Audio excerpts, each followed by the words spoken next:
Hey, Real Talk Spectrum community. We're back with another episode. Today, I wanted to talk about hurricanes, the some of the recent weather events we've had in the southeast. Really, in particular, Hurricane Helene that just ramaged through much of the southeast. I want to show you a couple of things, and I'll come back to some pieces that I want to kind of zoom in on. Okay. I want to start with what happened in Asheville, North Carolina first, because that's actually how I first became aware of what was really going on, and again the unexpected, you could even say anomalous impact that was being caused in that area. And I got word of it by someone. I got word that someone that I know, a colleague, was in that area and was going through a lot of stuff. And I just, again, Tuesday, October 1st, I just thought maybe it was just something locally or maybe just something personal to him and his family. And I did not put two and two together until the next day, Wednesday, or maybe October 3rd, that Thursday. Oh, um, Hurricane Helene is causing all of this excessive flooding and damages in the Asheville, North Carolina area, which was very surprising to me just because of how far inland it was. So that's what kind of took me back. So let me show you this and then very quickly, and then I'll kind of go more into it. Okay.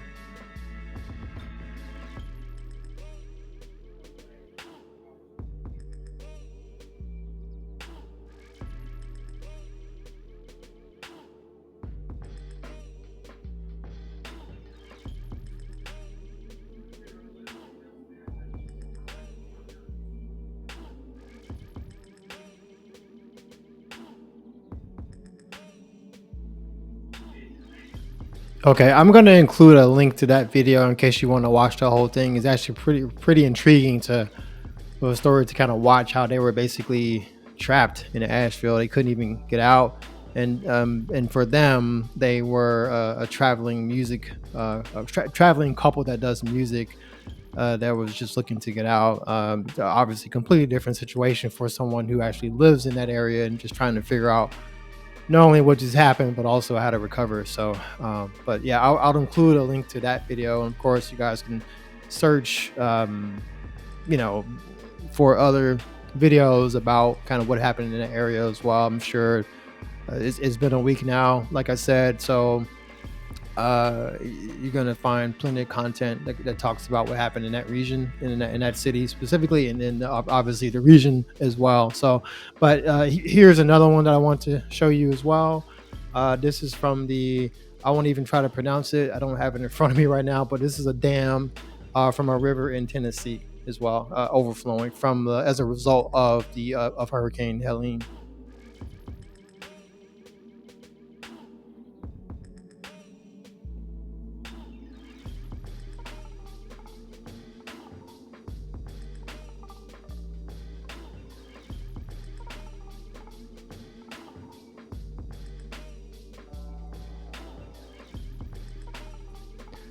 Okay.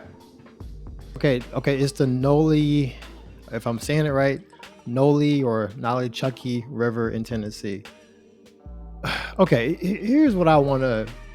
First of all, again, I know people in the Georgia area, in the Florida area, um,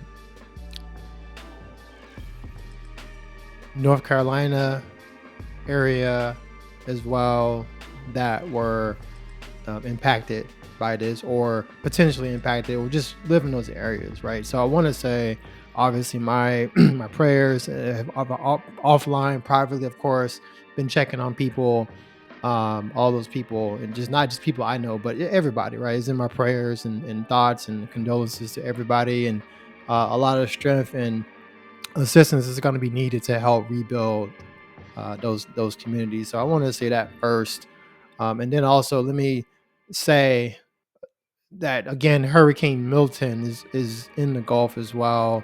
I think it just reached Category 4 strength recently, and that's projected to hit Florida. And I've been checking on people down there as well. already, just to make sure, because it's just been on my mind since Wednesday, Thursday of last week. We're talking October 2nd or 3rd.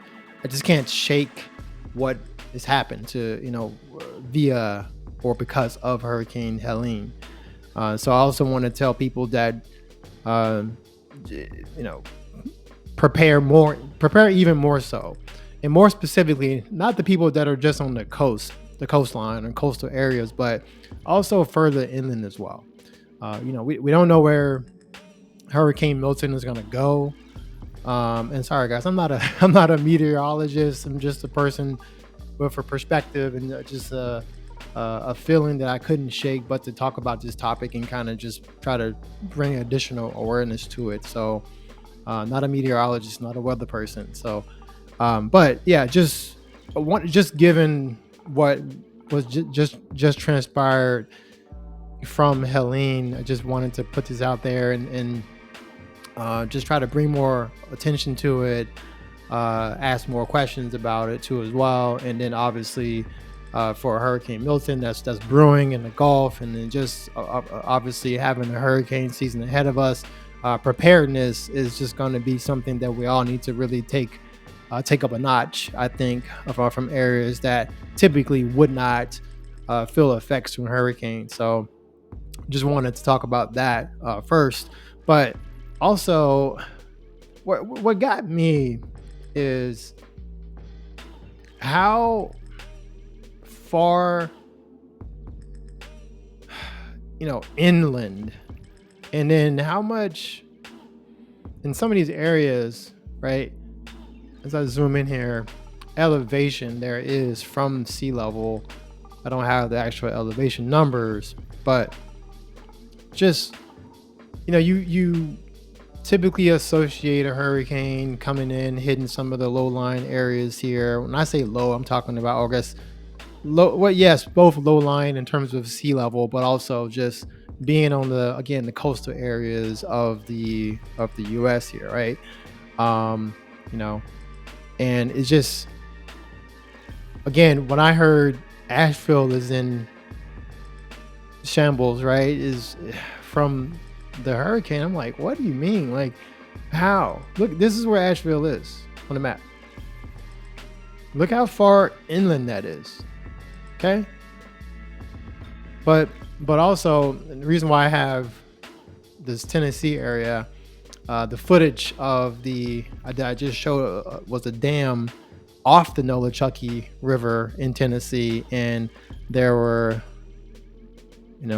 some of the news outlets, you could say there was this kind of area circling here of Tennessee was impacted as well. Of course, parts of Georgia here, and obviously both Carolinas, South and North. But for me, it's unexpected. I'm not going to say more interesting, but it's unexpected or atypical to be flooding as severe as it was, right? From the footage you guys saw, to have that much of an impact this far up.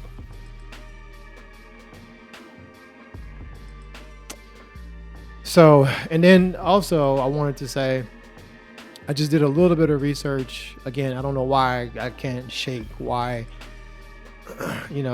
this happened the way it happened. Before, areas of like these areas specifically, right? The Asheville area, let's just say parts of North Carolina, parts of Tennessee, they were suffering drought conditions before this happened, right? Before Hurricane Helene, some of these places were facing water shortages, or let's just say drought conditions. And so we go from, I think the number was, I don't know if it was 80% of the area or 80% like drought level. I don't recall. I have to go back and look again, but it was notable drought conditions. So to go to drought conditions in all of these areas, to now go to the immense amount of flooding again so far inland, just seems so odd to me. I don't know what I'm saying. I don't know what that means, but I just wanted to bring attention to it. And so again, for anyone who is, you know, you know, Hurricane Milton is on the way. We don't know. I think the trajectory is supposed to come this way, supposedly across more of the central part of Florida, and then just go out to the Atlantic. But we don't know if it's going to turn. And given that there's so much rainfall and just water table saturation throughout the southeast, I just want to point out that we should be, anybody in these areas, and even potentially further, right? If areas are still flooded, again, water table is still high. What do you think another category 4 hurricane is going to do to the area? So I just want to ask people to be on their P's and Q's, be more prepared than you typically would be, and just try to stay safe and be aware, right? I'm not a person that really, like I said before, my head was kind of under a rock. I'm not in the media, the news outlets too much. I don't watch a lot of TV news, but I usually get my stuff through either toast notifications to my phone, or like you can see, just browser tabs, clicking on browser tabs, and the browser tabs giving me stories to kind of follow potentially. And of course, being influenced in terms of what what is quote unquote interesting or newsworthy from that, right? So I just want to bring more awareness about this topic, to people who have been directly in these areas, or on the outlying areas, or if you just know people in these areas. Let's all try to be more safe as we look forward to this hurricane season. And that was it. I just wanted to shed some light. It's just something that was on my mind, and I just find it highly peculiar in terms of why so much impact inland. And yeah, that's the parting question that I have, and I haven't heard a lot of, I don't know, theories or time talking about that. Of course, you got people that are you got areas that are wrecked still, and there's a lot of recovery and surveying of damages occurring, this, that, and the other. So maybe there's time to talk about and kind of reflect and research, like, what happened. Were there some critical areas that could have been, I don't know, better prepared? I don't know, but it just seems highly atypical, and I really hope I hope it continues to be highly atypical for a hurricane to have so much impact inland, and give these areas some time to have some relief, some time to rebuild, and kind of take stock of what happened, and chart a path to what's next and what they should do next. So again, my prayers out to everyone impacted by this. And again, I just want to echo a statement of being prepared as possible, over being prepared, more prepared than you typically would be during a hurricane season. And again, those areas that are in the southeast, that typically would be out of the line of fire, as they would be, as they would have been during the Helene as well. Obviously saw that the danger range is kind of being extended, or at least in that one particular case. So, but that's it, guys. I'll catch you guys on the next one. Again, I'm still working on the balance of the pursuing the fulfillment. The podcast episode production obviously has really plummeted. I'm going to continue to talk about things that really I feel led to, as opposed to trying to pump out entertainment stuff, or stuff for entertainment value. So as I get those things, and as I look to try to strike that balance again in between business affairs, personal life, family, etc., try to increase the video production or the podcast production as well. But again, we publish to Apple Podcasts as well for listening on the go. So yeah, that's it, guys. Guys, be safe. Many blessings, peace, and we'll catch you on the next one. Thank you.